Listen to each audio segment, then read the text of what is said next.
وڵای ئێمە یەکەم هەنگاو کە ناومانە وەکو هونەرمەندان هاوکاریکردن بوو بۆ کوردەکانی ڕۆژئاوا بۆ براکانمان لە ڕۆژئاوا و دوای ئەوە پایکۆتکردنی کاڵا من یەک شتی تورکی لە پێیەکەم یەک شتی تورکی ئەکڕم ئەویش لە پێیەکەم ئەجینە هەموو کاڵاکانی ڕەفزە لەلام و لەم ڕۆژانە مەسەن بە عایلەوی چوین 4-5 سۆپەرمارکێت گەڕاوین هەر شوێنشتی تورکی لێ بوو بێ لەگەڵ مامۆستا عومەر قاچی بەڕێز نەمان کڕیوە بەڵام بڕیارمان نایەکشت بکڕین پێڵاو بۆ ئەوەی کاڵای تورکی لە پێکەین تێگەی لە مەبەستی لە پێکردن من داوا لەسەر جەم خەڵقی کوردستانەکەم لە خەڵقی کوردستانی بەشەرەف ئێمە عیلاقە و پەیوەستمان نییە بە حکومەتەوە حکومەت چ بڕیارێکەیە چ بڕیارێک نییە بەڵام بڕیاری خۆمان بەدەستی خۆمانە ئەگەر پایکۆتی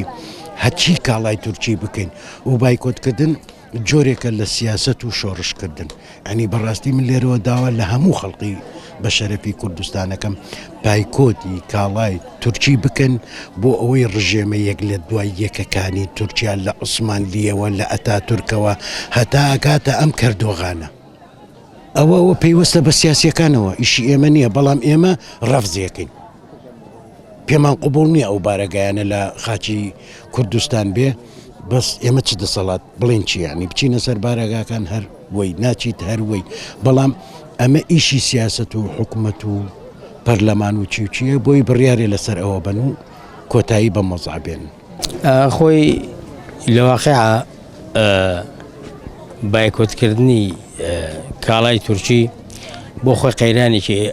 ئابووری بۆ سەر وڵاتە طبعاً دەرو تەسیراتێکی زۆر باشیە هیوادارم هەموو کورد یەکدەست یەک ڕەنگ بێ بەڕاستی بەلای منەوە کوردێکی ئەم هەرێمە ئێمە و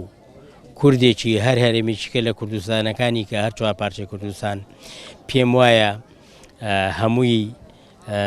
یەک ڕەگەز و یەک کەلتور و یەک مەعاناتیان هەیە هیوادارم هەموو کورد هاودەنگ بێ هاوڕەنگ بێ بۆ ئەوەی ئێمە بتوانین بە یەکدەنگی و یەکڕەنگی و یەکدەستی بتوانین ئەم دوژمنە سەرکوتکاری کە هی کورد ئەکرێ ئەتر بەس بێ ئەتر با کورد جاریشکە بە خۆیان بچێتەوە بۆ ئەوەی کە بزانێ کێ دۆسێتی کێ دوژمنێتی یەکدەستی کورد ئەمەلێکی گەورە ئەیە بەبوون بە ژیانی کورد بە مانەوەی کورد ئەمانە هەمووی هۆکارن بۆ ئەوەی کەوە بەڕاستی کورد ئەمڕۆ دیارە